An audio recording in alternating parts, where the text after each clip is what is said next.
ಮಹಾಮಂತ್ರಿಗಳೇ, ಅಪ್ಪನೇ ಮಹಾಪ್ರಭುಗಳೇ. ನಮ್ಮ ಗ್ಯಾಂಗಿನಲ್ಲಿ ಎಲ್ಲ ಜನರು ಬಂದು ಕಬ್ಬನ್ನು ಕಟಾವು ಮಾಡ್ತಿದ್ದಾರೆಯಾ? ಇಲ್ಲ ಮಹಾಪ್ರಭು.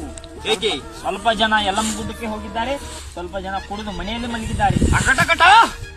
ಈ ರೀತಿ ಸೆರೆ ಕುಡಿದು ಮನೆಯಲ್ಲೇ ಮಲಗಿದರೆ ಇಂಥ ಪಡಗಳು ಯಾರು ಕಡಿಯೋರು? ಏನ್ ನಮಗೆ ಸಾಧ್ಯವಾಗುತ್ತಿಲ್ಲ ಮಹಾಪ್ರಭುಗಳೇ. ಈ ತರ ಬಳ್ಳಿ ಕಸ ಕಡ್ಡಿ ಇರುವ ಪಡಕ್ಕೆ ನಮ್ಮನ್ನು ತಂದೆ ತಾವು ಪೂಜೆ ಮಾಡಿ ತಾವು ಮನೆಯಲ್ಲಿ ಮಲಗಿದ್ದಾರೆ. ನಾವು ಇಂಥ ಪಡಕ್ಕೆ ಬಂದು ಆಗುತ್ತಿಲ್ಲ ಮಹಾರಾಜ, ಆಗುತ್ತಿಲ್ಲ. ಮೇಲೆ ನೋಡಿದರೆ ಬಿಸಿಲು ನೆತ್ತಿ ಸುಡುವಂತೆ ಬಿಸಿಲು ಕಾಣುತ್ತಿದೆ, ತಲೆಗೆ ನೋಡಲು ಭೂಮಿ ಕಾದಿದೆ. ನಮಗಿನ್ನು ಸಾಧ್ಯವಾಗುತ್ತಿಲ್ಲ ಮಹಾಪ್ರಭುಗಳೇ. ಸೈನ್ಯದ ಜನರು ತುಂಬಾ ಕುಸಿತವಾಗಿದೆ, ನಮಗೆ ದಿಕ್ಕೆ ಸಂಸ್ಥಾ ಇಲ್ಲ. ಇದಕ್ಕೆ ನೀವು ಒಂದೇ ಕಾರಣ ಕೊಡಬೇಕು ಮಹಾಪ್ರಭುಗಳೇ. ಮಂತ್ರಿಗಳೇ, ಸೈನಿಕರನ್ನು ಕಳಿಸಿ ಅವರ ಮನೆಗಳಿಗೆ ಒದ್ದು ಎಲೆ ತನ್ನಿ, ಅವರನ್ನು ಬಳ್ಳಿ ಪಡದಲ್ಲಿ ಹಾಕಿ ಕುಂಡಿ ಬರೆಯಂಗೆ ಪಡೆದು ಕಬ್ಬನ್ನು ಕಡಿಯಲು ಪ್ರಾರಂಭಿಸಿ. ಅಪ್ಪನೇ ಮಹಾರಾಜ.